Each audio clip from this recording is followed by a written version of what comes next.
The snow had already swallowed the edge of the sidewalk when the pregnant woman stepped down from the bus. She did not scream after it. She did not strike the closing doors. She did not curse the driver. She simply stood beside a metal bus sign, with one hand beneath the weight of her belly and the other clutching a damp envelope from the prenatal clinic. Inside the bus, nearly 20 passengers had watched her search through her pockets for the few coins she did not have. Nobody offered them. Nobody said, "I'll pay the difference." Nobody asked the driver to give her a break. The doors folded shut. The bus disappeared into the storm. The stop was legitimate. What it was not was protected. There was no shelter, no bench, no wall against the wind. Hannah Brooks checked the transit app on her phone. The next bus had been delayed, then delayed again. The estimated arrival moved to nearly 40 minutes away. Snow blew sideways beneath the streetlights. Less than 2 blocks ahead, Hannah could see the dark shape of a closed pharmacy with a narrow awning over the entrance. Standing at the exposed stop for almost 40 minutes seemed worse than walking carefully toward cover. So she began moving, slowly, one hand against the brick walls whenever the sidewalk became slick, one hand supporting the daughter she had not yet met. By the time she reached the pharmacy, snow had collected in her hair and along the shoulders of her thin winter coat. That was where another city bus found her, not at a designated stop, not beneath a route sign, but halfway between one place she had been told to leave and another place she was desperately trying to reach. The man behind the wheel saw her. He knew stopping there was against procedure. He knew the vehicle tracking system would record the location. He knew onboard cameras would capture whatever he did next. He knew letting a passenger board without paying could bring discipline. And he knew leaving his driving position while people remained aboard during severe winter conditions could be treated as a major safety violation. He knew all of that. What he did not know was that this decision would eventually cost him the only secure job he had ever had. His name was Elijah Mercer.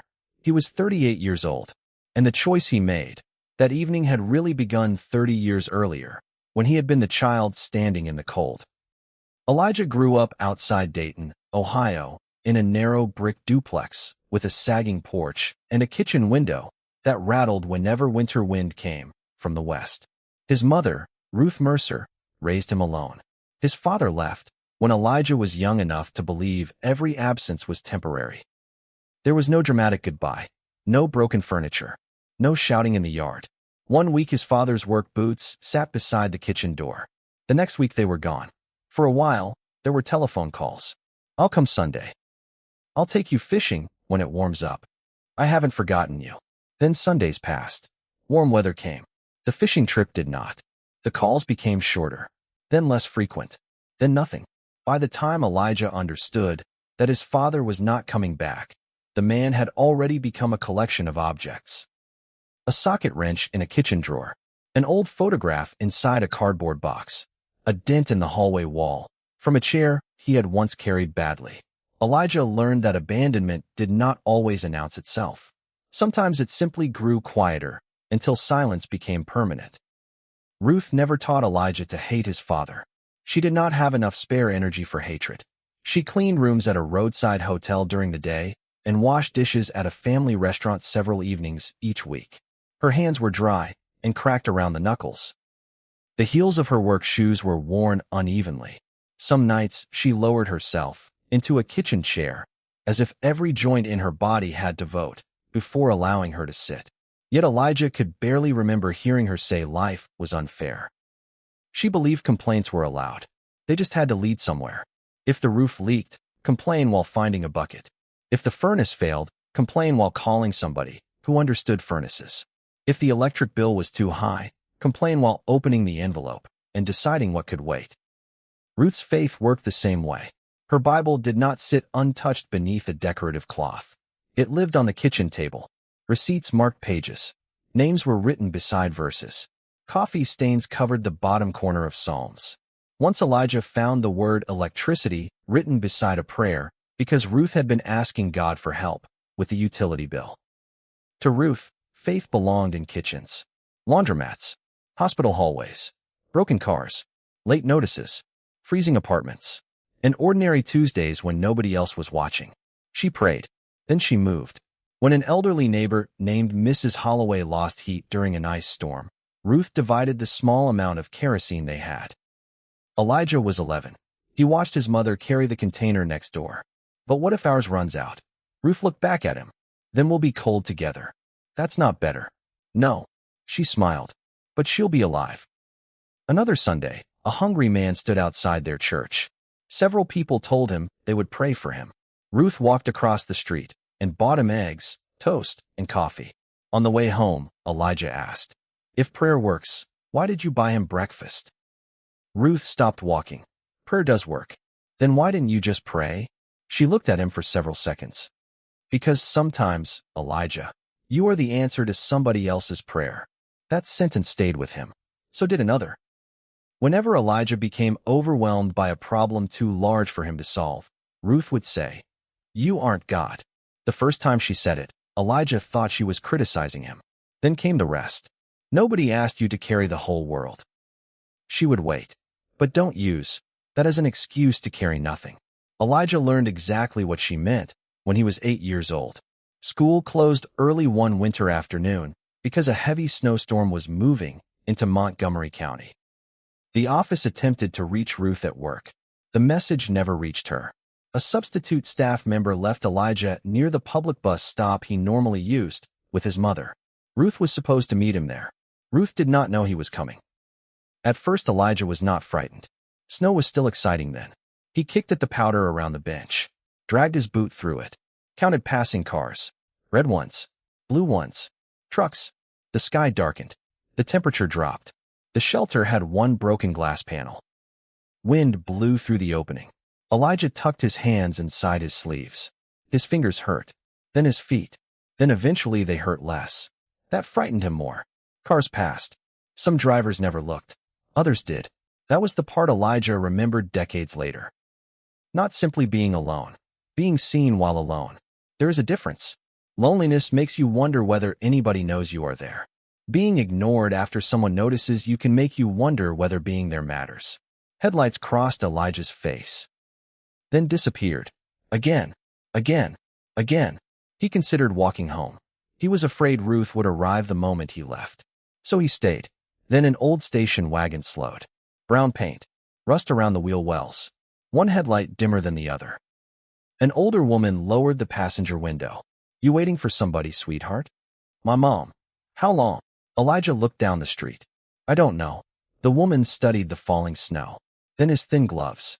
She unlocked the passenger door. "Get in where it's warm." Elijah stepped backward. Ruth had taught him not to get into cars with strangers. The woman understood immediately. She did not pressure him. Instead, she pointed toward a brightly lit gas station across the intersection. "All right, don't get in. Come over there with me. We'll call your mama from inside." That felt safer. Elijah followed. The woman bought him hot chocolate. She handed him napkins because his nose was running. She called the telephone number Elijah had memorized. When Ruth answered, the fear in her voice changed the entire room. Less than 20 minutes later, she burst through the gas station door wearing her hotel uniform beneath an old winter coat. She ran to Elijah, dropped to her knees, wrapped both arms around him. He could feel her shaking. For several seconds, Ruth could not speak. Then she thanked the stranger. Once, twice, again. The woman waved the gratitude away. "I didn't do anything special." Ruth looked directly at her. "You stopped." The woman smiled. "Somebody should." Elijah had never learned her name. For years, that bothered him. Later, he began to understand that perhaps the name was not the important part. Scripture spoke of strangers being welcomed, without people realizing how close heaven might have been. Elijah did not know whether angels drove rusty station wagons through Ohio. He only knew that when he had been cold, mercy had slowed down. That knowledge changed what he could ignore. Not perfectly. Elijah did not become some flawless man. He became impatient. He complained. He ignored telephone calls when he was tired. He made selfish choices. He sometimes wanted people to solve their own problems. But obvious suffering became difficult for him to pass.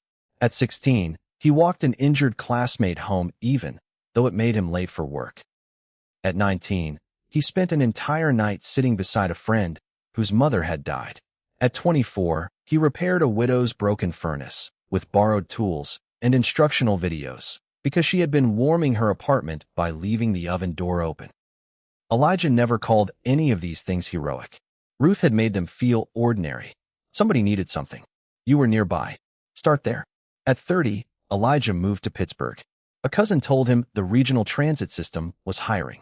The position offered something Elijah wanted almost as badly as money. Predictability, health insurance, paid leave, retirement contributions, a regular schedule, the possibility of opening his refrigerator near payday without wondering whether it would be empty. Elijah replied. Training was strict. He respected that. Driving a bus full of people was not a job for careless improvisation. He learned stopping procedures, emergency protocols, passenger assistance rules, winter driving, radio codes, incident reporting, fare policies, vehicle security. Operators were not permitted to invent passenger stops wherever they pleased. Designated locations existed for reasons: visibility, traffic patterns, accessibility, safety. Drivers were expected to remain at their operating position while passengers were aboard, unless a qualifying emergency required otherwise. Cabin cameras recorded the driver area and entrance. Vehicle tracking logged stops and deviations from route behavior. Elijah understood why. One driver's good intention could create danger for 50 people. Ruth had never taught him that kindness required recklessness. Rules mattered, but she had also taught him something rules could never be allowed to erase. Rules were built to serve people. People were not built to serve rules. For nearly 8 years, Elijah drove the Greenfield corridor. He earned a reputation for being steady, not flashy, not especially talkative. Steady. He checked his mirrors constantly. He waited several extra seconds when he saw someone running toward a legitimate stop. He lowered the bus carefully for older riders. He remembered which passengers needed more time without making them feel watched. Elijah knew regular riders by rhythm more often than name. Mr. Bell boarded before sunrise several mornings each week, carrying a lunchbox repaired with silver tape. Miss Carolyn traveled to kidney treatment twice each week and sat near the front because walking farther left her breathless. A teenage grocery employee slept against the window most nights. Elijah woke him before his stop. An elderly veteran greeted him every morning with exactly 2 words. Morning, driver. Elijah always replied with exactly 2. Morning, sir. Then there was the pregnant woman. Elijah first noticed her in late autumn, mid-20s, usually boarding near a medical complex. A canvas tote, a prenatal envelope, sometimes blue nursing scrubs beneath her coat. As her pregnancy progressed, she moved more carefully. Not weakly, carefully. Elijah knew the difference. Her name was Hannah Brooks. He did not know that yet. Hannah was 26 and completing the final semester of a registered nursing program. She had arranged her schedule carefully enough that most required clinical hours would be completed before the final weeks of pregnancy. She hoped eventually to work in maternal and newborn care. The dream came partly from her mother. Evelyn Brooks had spent most of her adult life working as a home health aide. Hannah grew up watching Evelyn care for patients whose relatives sometimes visited less often than she did. She learned that medicine could be technically correct and still fail a human being. A patient could have medication and be too frightened to take it. A man could leave the hospital with perfect discharge instructions and nobody at home capable of reading them. A woman could be told to return for follow-up and have no transportation. A patient could be labeled careless when the truth was that life had placed 5 locked doors between the person and the appointment. Hannah wanted to become the nurse who asked what those doors were. The pregnancy had not been planned. Still, from the first ultrasound, the baby became real to her. The father, Marcus, promised he would stay. For several months, Hannah believed him. Then responsibility gained details. Doctor visits, money, insurance, childcare, a crib. The possibility that his weekends would stop belonging entirely to him. Marcus withdrew slowly. A missed appointment. Late replies. Canceled dinners. Longer silences. One evening Hannah finally asked, "Are you leaving?" Marcus stared at the floor. "I don't know what I'm doing." Hannah nodded. "That isn't what I asked." He had no answer. Within weeks, he was gone. Hannah cried one night. Not because she wanted him back. She mourned the life she had imagined. 2 exhausted parents whispering beside a crib. A shared grocery list. Arguments over who would wake up at 3 in the morning. There was now an empty chair inside that future. That hurt more than Marcus himself. Evelyn told Hannah she could move home. Hannah declined. Not angrily. She needed to know she could stand. Standing became expensive. Her academic schedule reduced her paid work hours. Rent increased. Heating costs rose. Food cost more. Transportation cost money. Prenatal vitamins cost money. Everything required a number. Hannah began measuring life in small amounts. Laundry, bus fare, milk, bread. People who always had enough money tended to speak about small amounts, as those small amounts could not produce large consequences. For Hannah, less than $1 could decide whether she reached home. The winter afternoon everything changed began with good news. Hannah had spent 2 days worrying because the baby seemed less active. As a nursing student, she knew fetal movement could vary. She also knew enough to frighten herself. Knowledge does not always reduce fear. Sometimes it gives fear better vocabulary. At the appointment, the clinician checked everything carefully. Strong heartbeat. Growth within the expected range. No immediate concerns. Hannah closed her eyes. Thank God. The doctor smiled. Everything looks reassuring. Hannah tucked the newest ultrasound image inside the clinic envelope. Outside, snow had begun falling heavily. The forecast warned conditions would worsen by evening. Hannah pulled her coat tighter and headed toward the bus stop. Raymond Cole was driving the first bus. Raymond had spent nearly 2 decades in public transportation. He had a strong punctuality record. Few passenger complaints. Clean paperwork. Supervisors appreciated that he rarely improvised. Raymond was not an evil man. That matters. Cruel people make stories easy. Raymond was tired. And tired people can become dangerous in quieter ways. Years of schedules, delays, arguments, fare disputes, management warnings, traffic, complaints, and pressure had slowly taught Raymond to reduce people to categories. Fare paid. Fare unpaid. Stop requested. Stop completed. On time. Late. Compliant. Problem. Rules became a shield. If everything could be categorized, Raymond did not have to feel responsible for deciding what mercy required. Hannah boarded at the designated stop near the clinic. She tapped her transit card. Rejected. She tried again. Rejected. The display showed the problem. She was short by less than $1. Hannah searched her pockets. 2 quarters. A dime. Several pennies. Not enough. I'm sorry, she said. I thought there was more on the card. Raymond glanced at the dashboard clock. Snow had already slowed the route. We need the full fare. I have almost all of it. Full fare. Hannah looked toward the passengers. Does anyone have the difference? I'll pay you back. Silence. A woman sitting near the aisle lowered her eyes. A college-age passenger looked at his phone. A man in a brown coat turned toward the window. Nobody reached into a pocket. Hannah felt heat rise into her face. She turned toward Raymond. I'm coming from a prenatal appointment. Raymond looked toward the windshield. I can't make exceptions. Please. I'm just trying to get home. Traffic began moving behind them. Raymond closed the doors. For 1 second, Hannah thought he had decided to let her ride. Instead, he pulled into traffic while she remained near the fare box. Sir, you can't stay there. Where should I go? Sit until the next stop. Hannah stared at him. So you're putting me off? I can't carry you without fare. The bus traveled several blocks. Nobody spoke. That silence felt worse now, because everybody knew exactly what was coming. At the next designated stop, Raymond pulled over. It was a legitimate passenger stop. It was also one of the city's barest. A pole. A route sign. No shelter. No bench. Nothing to block the wind. Raymond opened the doors. Hannah looked outside. There's nowhere to wait. It's a scheduled stop. The next bus? I don't know. Please. Raymond's jaw tightened. He wanted the situation finished. I can't continue carrying you without a valid fare.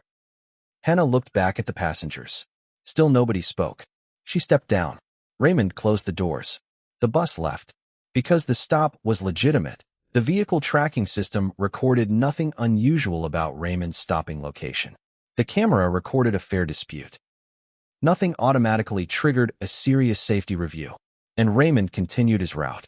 Hannah stood beside the sign. Wind struck hard enough to push against her balance. She checked the transit app. The next bus was delayed. 25 minutes. Then 32. Then nearly 40. Hannah looked around. 2 blocks farther along the road stood a pharmacy that had already closed because of the storm. A narrow awning extended over its entrance. It was not much. It was more than the exposed pole. Hannah decided to walk. Slowly, carefully. She kept one hand against buildings where possible. Snow covered parts of the sidewalk.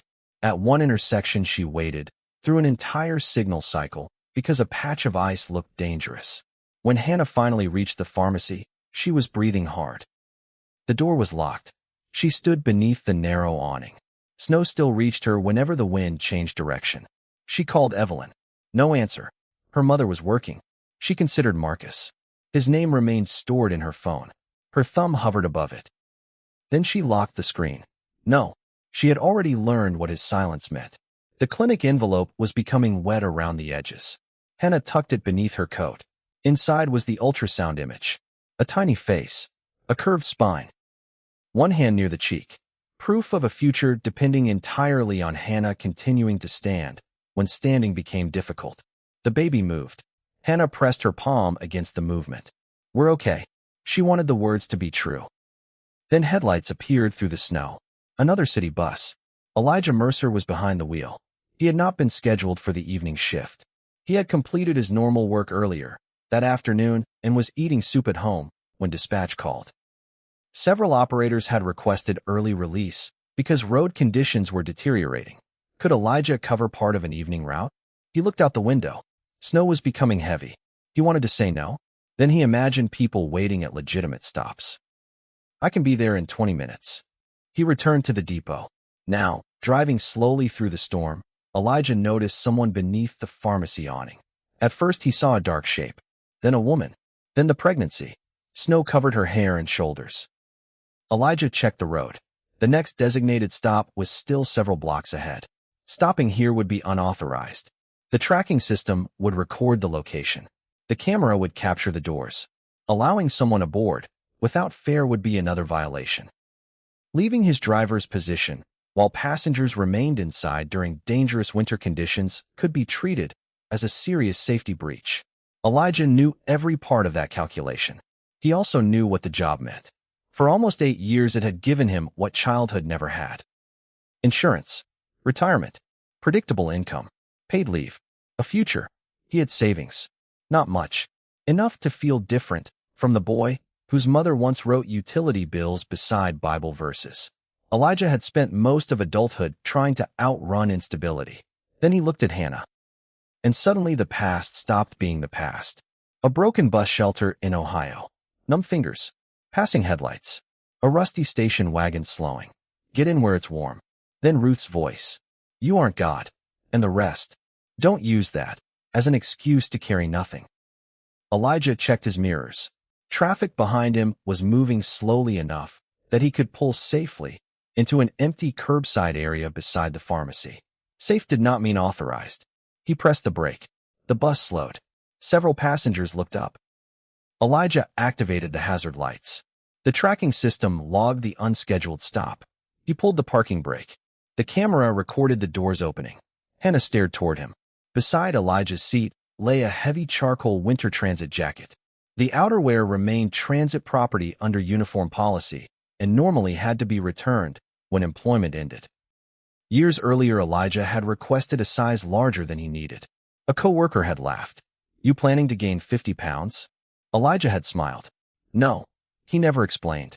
The jacket sat beside him during winter shifts, just in case. Now he picked it up. He knew stepping away from the controls was more serious than the unauthorized stop. He looked at Hannah again, then made the decision. Elijah stood. He stepped from the bus. Wind struck his thin uniform shirt. Hannah watched him approach. For one confused second, she thought she might be in trouble. Then Elijah held out the jacket. Put this on. She stared. What? You're freezing. I can't take your coat. You can tonight. He placed it around her shoulders. The warmth remaining inside the fabric touched Hannah's neck. That nearly broke her. Not the snow. Not Marcus. Not the first driver. Kindness. Hardship had demanded that Hannah remain strong for months. Kindness gave her permission to stop being strong for one moment. Her mouth trembled. Her eyes filled. Elijah pretended not to notice. He nodded toward the bus. Come inside. My card doesn't have enough. I didn't ask about your card. She looked at him. The bus is warm. Come inside. Hannah climbed aboard. Elijah followed immediately. The stop had lasted less than a minute. That would matter later. It would not make the violation disappear. Elijah returned to his driver's position. He closed the doors, turned the heater higher, entered no fare, then pulled back onto the road. The bus became unusually quiet. Hannah sat near the front. The jacket was too large. The sleeves covered part of her hands. She wrapped it tightly around herself. A little girl sitting beside her father watched. Daddy, yeah. Why did the driver give her his coat? The father looked toward Hannah, then Elijah. Because she needed it. The girl considered this. Then why didn't anybody else? Her father had no answer. Neither did the bus. For several minutes, there was only the scrape of windshield wipers and the low sound of tires moving through slush. Hannah looked toward Elijah. A driver put me off another bus. Elijah kept his eyes on the road. I figured something happened. I was short on fare. He nodded. Less than $1. Another nod. I asked everyone for the difference. Elijah glanced into the mirror. Several passengers suddenly found other places to look. Hannah continued. Nobody moved. Elijah understood that the sentence was not really about money. She had been surrounded by people and discovered that none wanted the inconvenience of becoming responsible for what they saw. You could get in trouble, she said. Yes. The honesty surprised her. Then why stop? Elijah watched the snow. Because somebody stopped for me once. Hannah waited. He offered nothing else. She respected that. After a while, she pulled the ultrasound picture from the envelope. She studied it beneath the cabin light. Elijah noticed in the mirror. Everything okay? Hannah smiled. She's healthy. Girl. That's good. It's the best thing anybody has told me all week. Elijah smiled faintly. Does she have a name?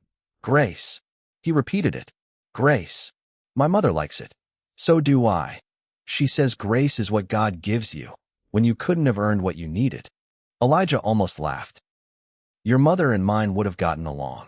When Hannah's actual stop came, Elijah pulled in properly. Hannah stood. She began removing the jacket. He shook his head. Keep it. No. It's still snowing. But this belongs to the transit authority. I'll explain. That sounds like trouble. It might be. I'll bring it back. You don't have to. I will. Elijah looked toward the windshield. Then I guess I'll see it again. Hannah stepped down. She walked toward her apartment building. This time she was warm. Elijah waited until she reached the entrance, then continued his route. The consequences began almost immediately. The vehicle tracking system had logged his unscheduled stop. Because road conditions were hazardous, an automated exception report was generated for operations review. The onboard camera showed Elijah leaving his driving position. It showed Hannah boarding without a fare transaction. It showed him giving her transit-issued outerwear. Elijah had also failed to radio dispatch or submit an emergency stop report. 2 days later, he was called into the operations office. His supervisor, Thomas Reed, sat behind a desk with the incident file open. Thomas did not dislike Elijah. That made the conversation harder. You know why you're here? I can guess. Thomas turned the monitor. The tracking log showed location and duration. Then camera footage. Unauthorized passenger stop. Unpaid boarding. Failure to contact dispatch. Leaving the operator position with passengers aboard during hazardous weather. Transfer of transit-owned equipment. Thomas folded his hands. Do you dispute any of this? No. Why didn't you radio first? Because she was already standing in the snow. You could have called. Yes. But didn't. No. Thomas sighed. Your work record is good, Elijah. Elijah said nothing. The fare issue alone probably wouldn't cost you your job. Elijah looked up. The unauthorized stop would likely mean discipline. Maybe suspension. Thomas paused. The problem is leaving the vehicle. I was gone less than a minute. I know. Parking brake was set. I know. Hazards were on. I know. I could see the bus. I watched the footage. Then you know nobody was in danger. Thomas leaned back. I know what happened. That's not the same thing as what management can certify. Elijah understood. Thomas continued. During severe weather, leaving an active passenger vehicle outside an approved stop is classified as a major safety issue. I understand. Why did you step out? There was a pregnant woman standing in the snow. That's not what I'm asking. It is what I'm answering. Thomas became quiet. Elijah continued. She was alone. She was freezing. I had a coat. Thomas rubbed his forehead. Management is going to say you decided your judgment mattered more than procedure. Elijah thought. No. What would you say? I decided the person in front of me mattered enough that I'd accept whatever happened afterward. Thomas stared at him. It was not a useful employment defense. It was the truth. Elijah was placed on unpaid suspension. A union representative argued that nearly 8 years of clean service should matter. Thomas recommended discipline short of dismissal. Operations management disagreed. The deciding factor was not the missing fare, not the jacket, not even the unauthorized stop by itself. It was the combination of stopping outside an approved location during hazardous conditions and leaving a passenger vehicle while people remained aboard. The authority classified the conduct as a terminable safety violation. A week later, Elijah was dismissed. He turned in his badge. Identification. Remaining uniform pieces. The jacket was missing. The authority classified it as unreturned lost equipment. Its replacement cost was deducted from Elijah's final paycheck. The item was written off and closed in the property record. Elijah stared at the deduction. It was not much compared with losing his income. Still, there was something almost absurd about being charged for the coat he had given away. He walked into the parking lot carrying a cardboard box, 2 pens, a coffee mug, an old route map, a pair of gloves, a photograph of Ruth. For almost 8 years, the job had represented everything his childhood lacked. Stability, predictability, a future measured in years instead of overdue bills. Now it was gone. Elijah sat in his car. For the first time since the storm, doubt appeared. Not regret. Doubt. Regret asks, why did I do it? Doubt asks, was I foolish to believe doing right could be worth this? His checking account contained a little more than $1,000. Rent was due soon. His car needed brake work. Health coverage would end. The future he had carefully assembled suddenly felt fragile again. That evening he called Ruth. She answered before the second ring. Hey, baby. He told her everything. The woman, the jacket, the camera, the hearing, the deduction, the termination. Ruth listened. When Elijah finished, there was silence. Say something, Mama. You want me to tell you it was smart? Elijah smiled despite himself. No. Because leaving a loaded bus in a snowstorm wasn't smart. I know. You want me to say consequences aren't fair? No. Good. Because consequences don't always ask whether they're fair.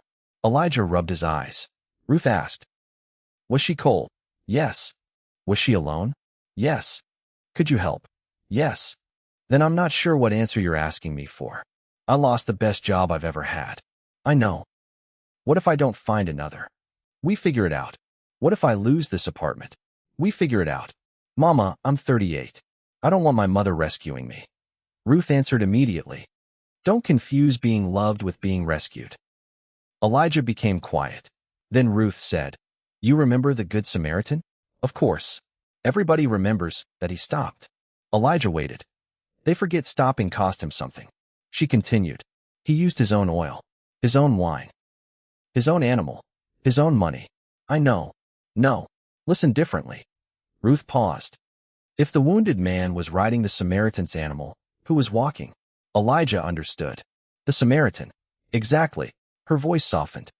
Mercy that costs nothing is easy. Then Ruth gave him another sentence he would carry for years. Real mercy usually sends somebody a bill. Elijah laughed once. His eyes filled anyway.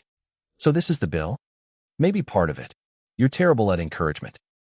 I'm your mother. My job is truth. Elijah looked through the dark kitchen. Ruth continued. Scripture never promised that doing right would always make your life easier. No, it promised something better. What? That right doesn't become wrong just because it hurts. Then she asked, You remember the woman who stopped for you when you were 8? Every winter. You never knew what stopping cost her. Elijah frowned. He had never considered it. Maybe she had been late somewhere. Maybe the gasoline mattered. Maybe the hot chocolate had been money she intended for something else. Maybe helping him complicated an entire evening. The person receiving mercy rarely knows the full price. Sometimes only the giver sees the invoice. Elijah began applying for jobs. Delivery companies, warehouses, private shuttle services, school transportation, moving companies, maintenance work. Applications asked why he left his previous employer. Elijah wrote, terminated following a safety policy violation. Honesty complicated interviews. What happened? He explained. Some interviewers appeared sympathetic. Sympathy did not become employment. Weeks passed. Savings shrank. Ruth sent money. Elijah returned half. She sent it again. He stopped arguing. Then his downstairs neighbor, Walter Price, knocked one Saturday morning. Walter was 71. His old Ford would not start. You know anything about engines? Enough to make mistakes confidently. Walter laughed. That's more than I know. Elijah went downstairs.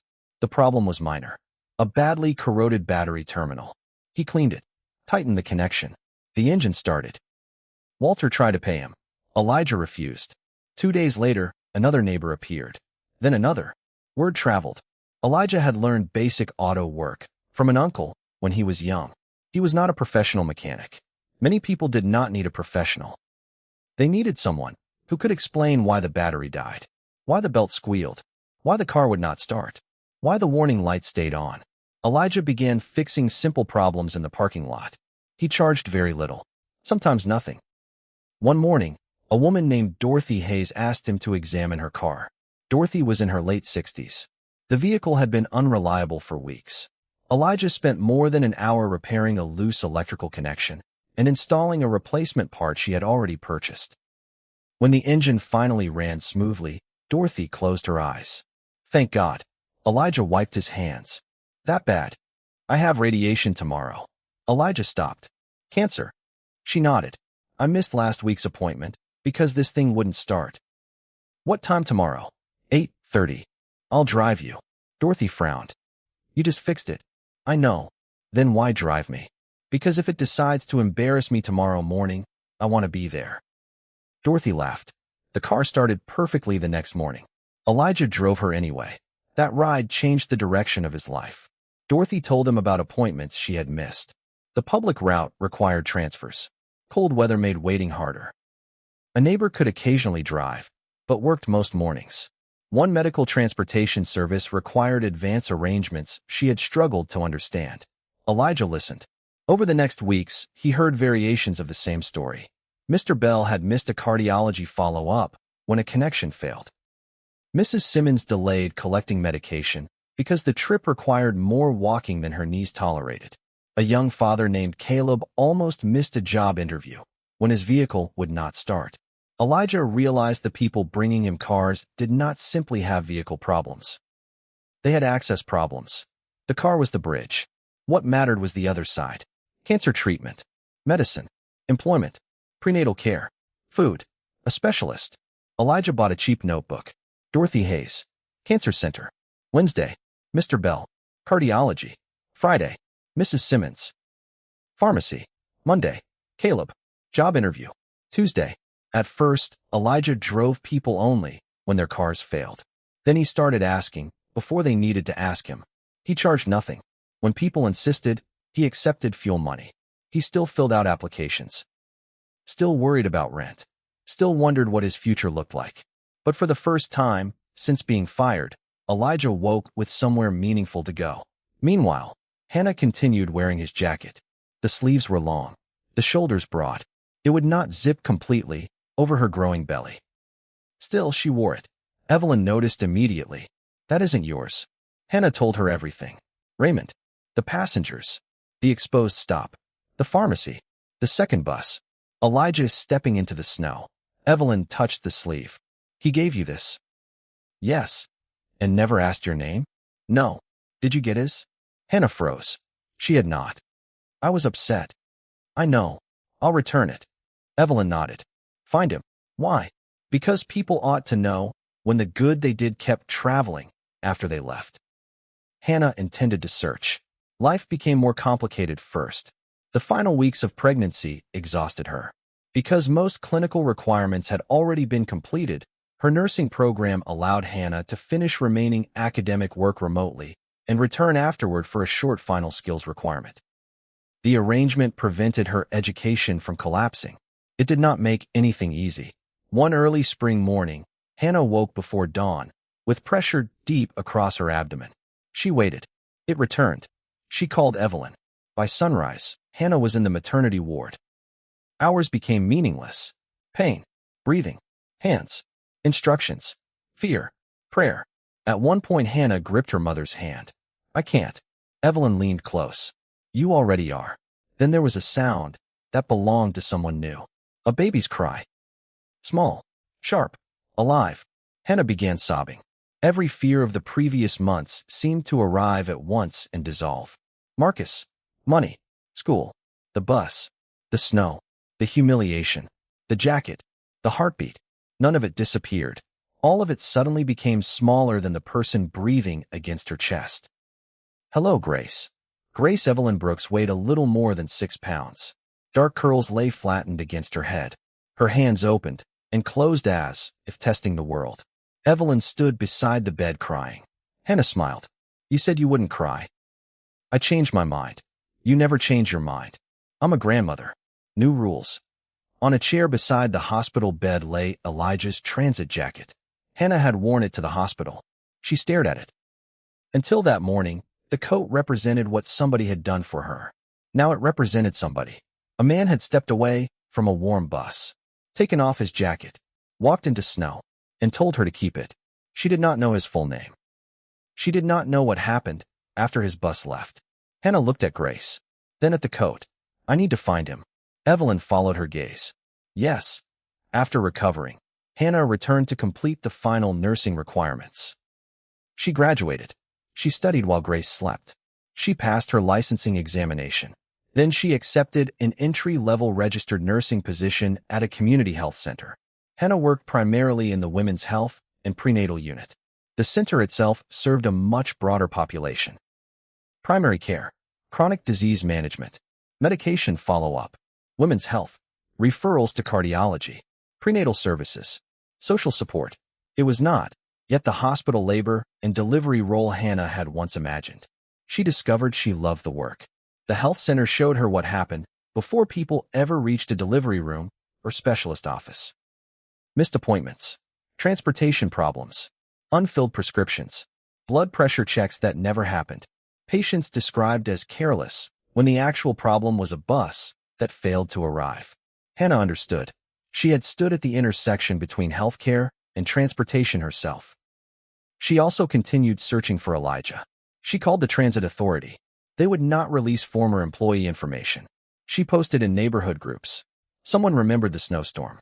Another remembered an unusual roadside pickup. Eventually, a passenger contacted her. The driver's first name had been Elijah. Another message followed. He had been fired. Hannah stared at the screen. Fired? She asked why. The person knew only pieces. A stop, leaving the driver's seat. Policy. Hannah felt sick. She had understood that Elijah risked discipline.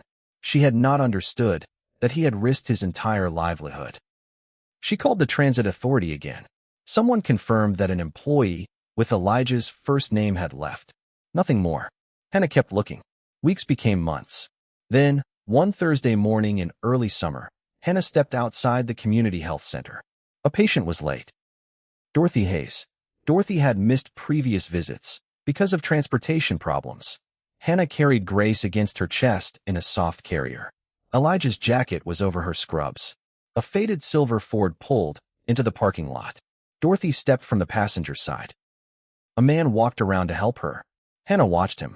He did not rush Dorothy, did not check his phone. He simply waited until she was balanced. Something about that patience felt familiar. The man turned. His eyes met Hannah's. Nothing. Then they moved downward, to the charcoal jacket. Elijah stopped walking. Hannah's heart began pounding. You stopped the bus. He stared, then at the coat, then Grace. You're the woman in the snow. His expression changed. Hannah touched the baby's back. This is my daughter. Elijah looked at the sleeping child. Grace. Hannah blinked. You remember? You told me her name. He studied the baby, then said quietly, she looks warm. Hannah's eyes filled immediately. She laughed through tears. She is. Dorothy looked between them. You two know each other? Hannah wiped her cheek. Because of him. Elijah shook his head.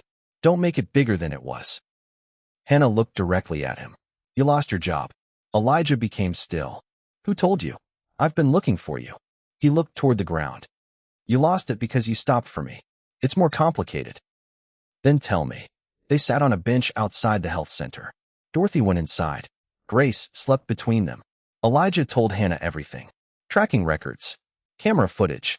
Suspension. The hearing. The safety violation. Termination. The jacket deduction. Job applications. Bills. Walter. Dorothy. The notebook. When he finished, Hannah said nothing for a long time.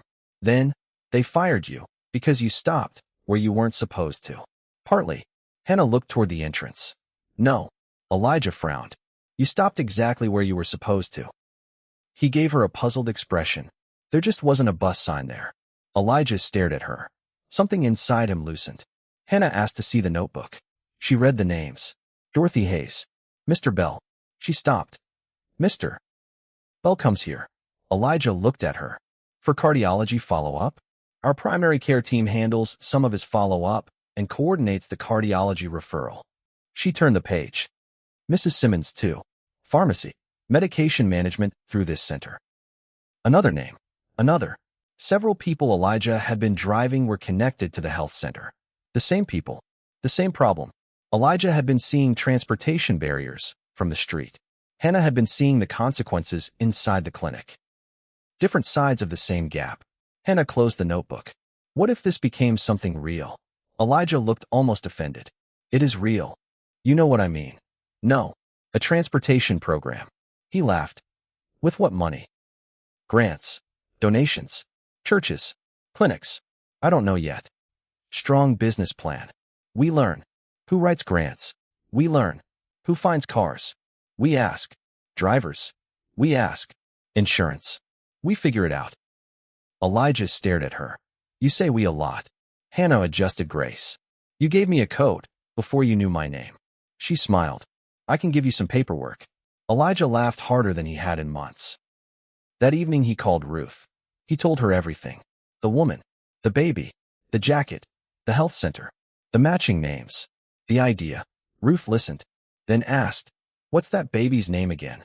Grace. Ruth became quiet. Of course. What does that mean? You know. He did. Grace. Something given before it could be earned. Something received because the giver chose generosity over calculation. Ruth asked, she still has the jacket? She was wearing it. All these months.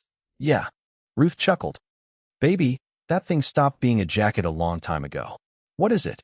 A testimony. Hannah eventually returned the coat.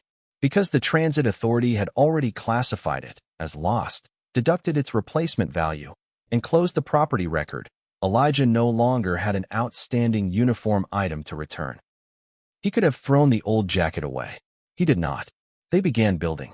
Hannah researched community transportation programs. After Grace fell asleep, Elijah recruited volunteers. Walter Price volunteered first, then Dorothy's nephew, then a retired teacher named Frank Miller. A neighborhood church offered a small office. One desk, two mismatched chairs, a telephone, a window facing a brick wall. Elijah thought it was beautiful. They named the program Open Door Rides. The name came from Hannah. Because that's what you did. I opened a bus door. Exactly. Their first vehicle came from a church member who no longer drove. The second came from a retired couple who needed only one of their two cars. A local repair shop offered discounted maintenance. A grocery store donated fuel cards. The community health center helped identify patients who repeatedly missed appointments because of transportation. Hannah and Elijah applied for grants. The first application was rejected. Then the second. They revised, asked questions, learned terminology, improved budgets. In the meantime, the program continued through donations and volunteers. The first rides were ordinary: dialysis, prenatal appointments, physical therapy, cancer treatment, medication pickups. Elijah drove most days. Hannah worked at the health center and helped organize schedules whenever she could. Ruth visited Pittsburgh. Elijah showed her the tiny office. A whiteboard was covered in names and times. She noticed the jacket hanging on a hook beside the door. So this is the troublemaker. Hannah laughed. Yes, ma'am.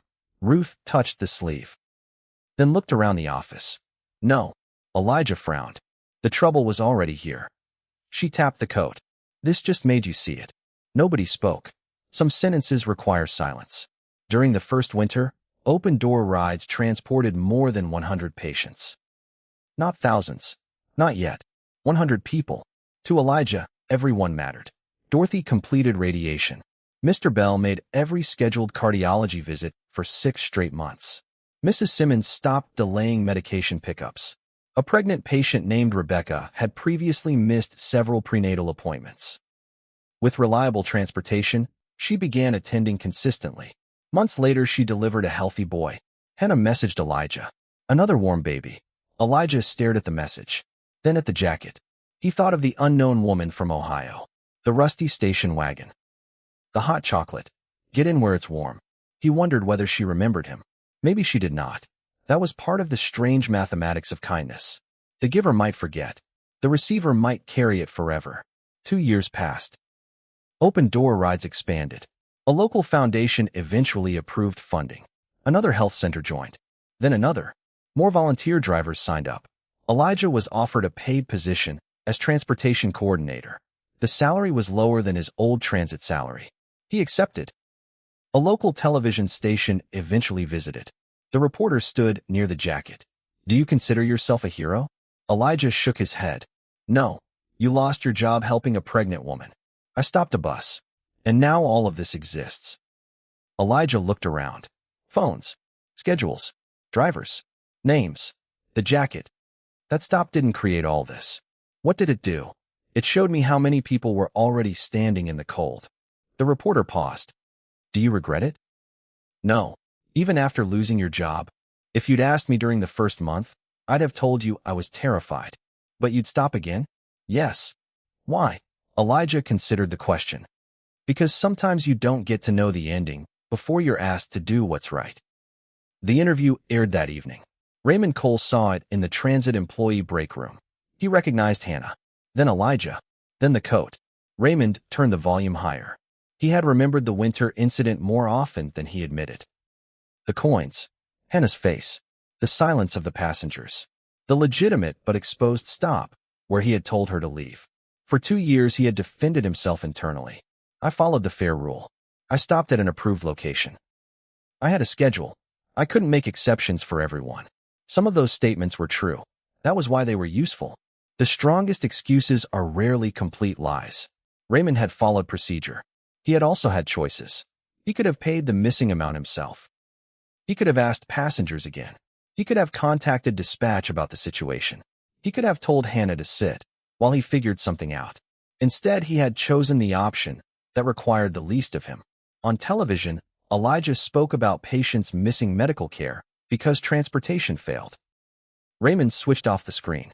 For the first time, he allowed himself to remember Hannah not as a fair dispute. As a person, he did not like what that memory revealed about him. A week later, Elijah found an envelope beneath the open-door office door. No return address, cash inside, and a letter. I was the driver of the first bus. Elijah sat down.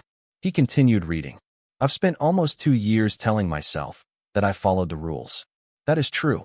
It is also incomplete. I saw somebody who needed help and decided helping her belonged to someone else. I could have done more. I didn't. I don't know how to apologize without turning my apology into another burden she has to carry. Use this money for somebody who needs a ride. I'm trying to learn how not to pass people anymore. There was no signature. Elijah called Hannah. She came after work. He handed her the note. She read it slowly. When she finished, what do you want to do? Elijah asked.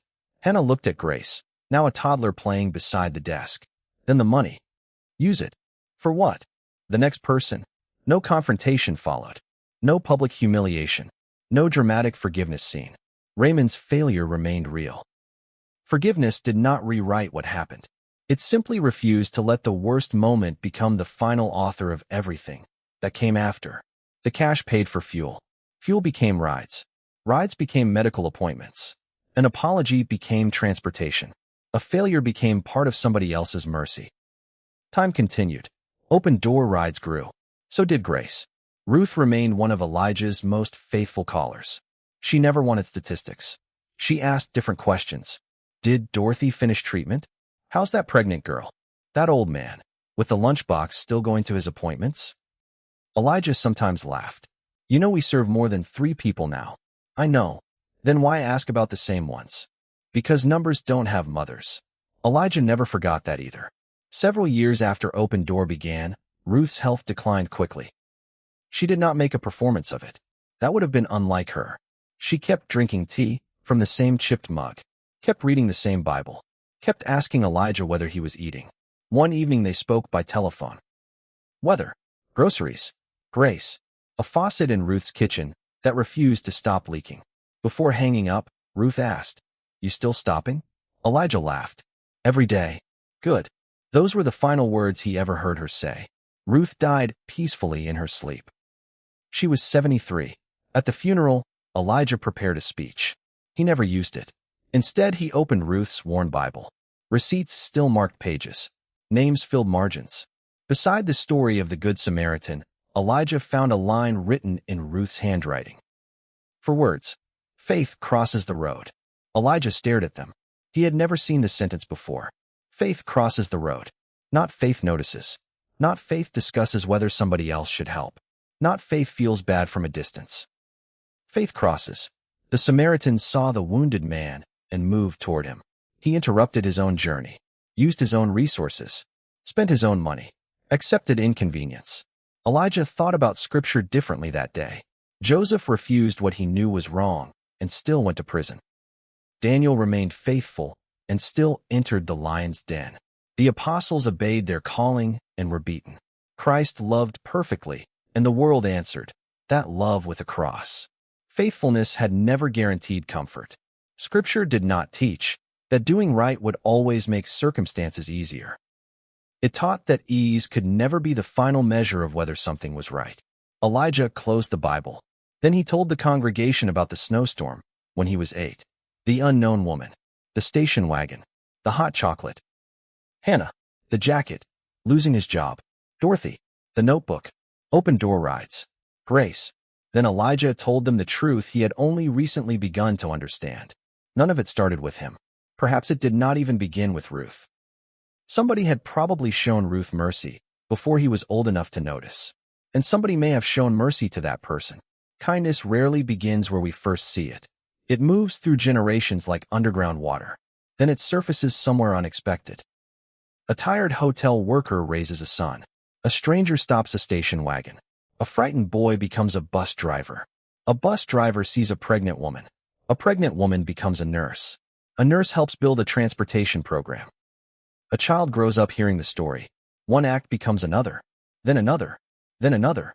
After the funeral, Elijah returned to Pittsburgh carrying Ruth's Bible.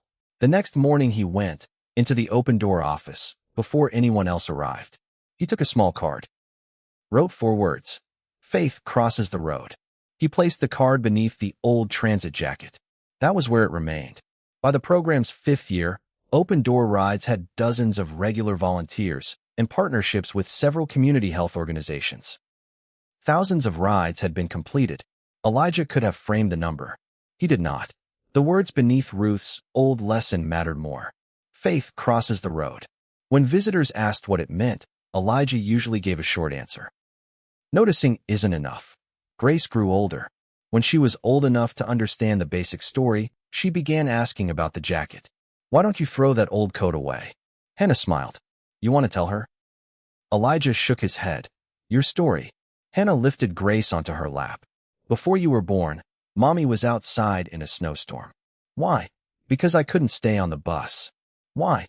"I didn't have enough money." "How much?" "Less than $1." Grace frowned.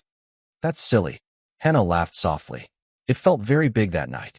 She pointed toward Elijah. Then Mr. Elijah came. Grace looked at him. "What did you do?" Elijah pointed toward the jacket. "I gave your mama that coat." "Why?" "She was cold." Grace stared at him like the answer was obvious. "Well, yeah." The adults laughed. Grace did not understand why. To a child, the moral fact was simple. Someone was cold. Someone else had a coat. What else was there to discuss? Adults create systems. Systems are often necessary. But adults can become so skilled at explaining complexity that they explain themselves away from compassion. Children frequently see the human truth before learning the excuses. Someone is hungry. Feed them. Someone falls. Help them stand. Someone is alone. Sit beside them. Someone is cold. Give them a coat. The questions become more difficult when mercy starts costing something. Years later, when Grace was 8, Hannah took her to volunteer at a winter coat drive hosted by a neighborhood church. Near the end of the afternoon, Grace noticed a little boy standing beside his mother. The boy wore only a sweatshirt. Most donated coats were gone. Grace found one children's winter coat. It was too large. She carried it over. This might be big. The boy's mother looked embarrassed. Grace did not ask why they needed help. Did not ask how much money they had. Did not ask whether they deserved the coat. She simply held it out. But it'll keep him warm. Across the room, Hannah stopped moving. For 1 second she saw everything again. The first bus leaving. The exposed stop. The delayed arrival time. The pharmacy awning. Elijah's headlights. The doors opening. A man walking toward her through snow. The bus is warm. Come inside. Hannah turned away because tears had reached her eyes. Mercy had traveled again. From an unnamed woman in Ohio to a frightened boy. From that boy to a pregnant woman. From the woman to a health center. From the health center to a neighborhood. From a mother to a daughter. Nobody knew where it would travel next. Perhaps that was the point. Years after the night in the snow, Elijah drove one of the open-door vehicles past the original corridor. The metal bus stop, where Raymond had told Hannah to leave, was still there. But something had changed. After petitions from residents, local health workers, and neighborhood organizations, several exposed stops along the corridor had received improvements. A shelter now stood there. Glass walls, a bench, a roof, better lighting. Elijah slowed. He looked at the shelter. Hannah had not had it. When she needed it, someone else would. Elijah had learned there was a difference between helping one person survive a bad system and changing part of the system that created the danger. Both mattered. Sometimes compassion meant pulling someone out of the storm. Sometimes compassion meant asking why the shelter had never been built. Elijah thought about what stopping had cost him. Income, retirement security, health benefits, a career he believed would last decades. The consequences had been real.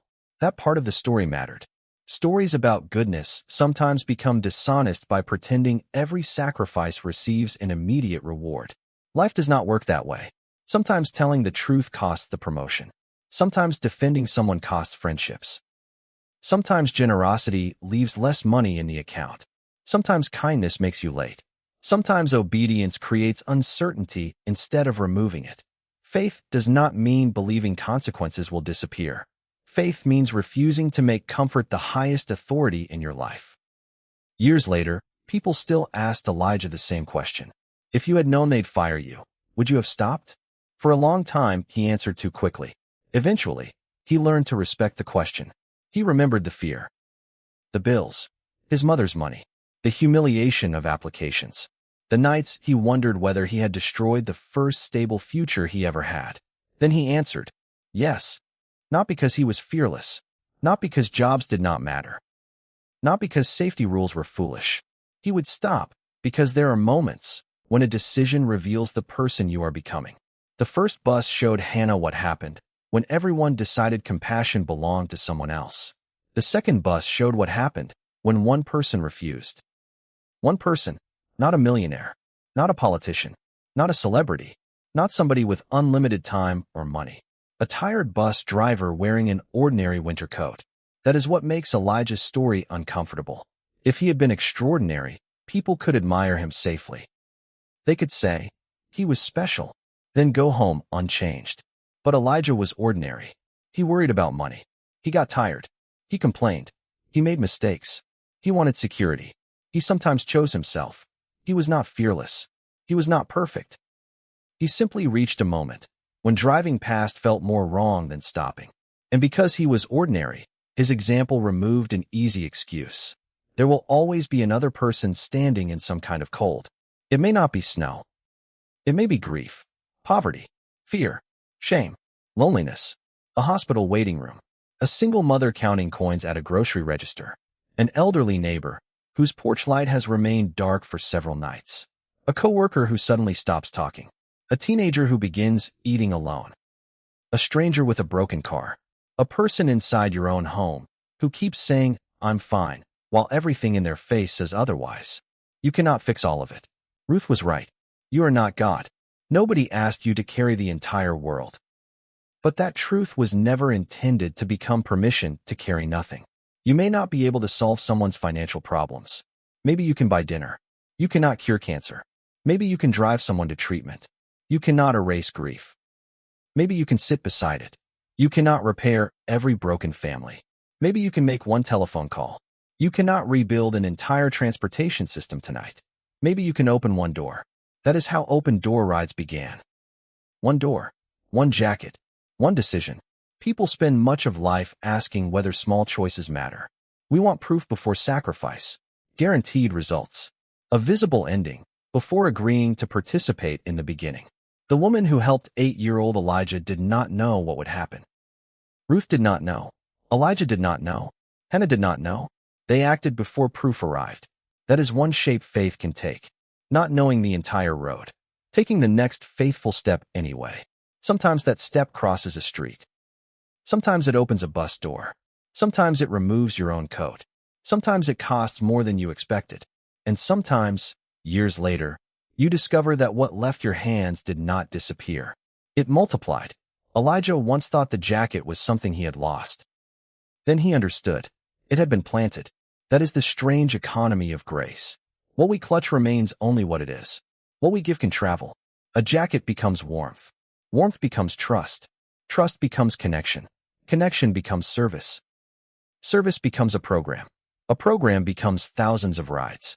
And at the beginning of all of it stood a man behind a windshield, while snow covered a woman, whose name he did not know. He had seconds to decide. Policy said keep moving. Fear said keep moving. Security said keep moving. Common sense offered several excellent reasons to keep moving. Then memory spoke. A station wagon slowing. A door opening. A stranger saying, "Get in where it's warm." Elijah stopped.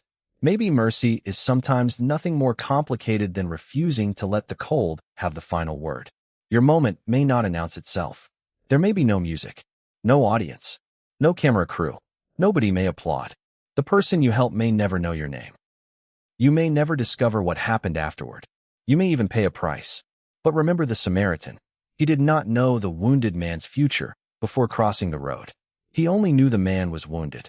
Elijah did not know Hannah would become his friend. He did not know Grace would be born healthy. He did not know open door rides would exist. He did not know the old transit jacket would someday hang beneath for words copied from his mother's Bible. He only knew what was in front of him. Someone was standing in the cold. He had something warm. Sometimes that is enough information to know what comes next. If this story reached something inside you, do not let that feeling disappear when the story ends. Look around. Somebody may be waiting for the kindness you keep assuming another person will give. Remember Ruth Mercer's words. You aren't God. Nobody asked you to carry the whole world. But remember the rest. Don't use that as an excuse to carry nothing. If you believe compassion still matters, share this story with someone who needs that reminder. Subscribe for more stories about ordinary people facing extraordinary choices. And before you leave, ask yourself one question. Not whether Elijah should have stopped. His decision has already been made. Ask yourself something harder. When the next person is standing in the cold, will I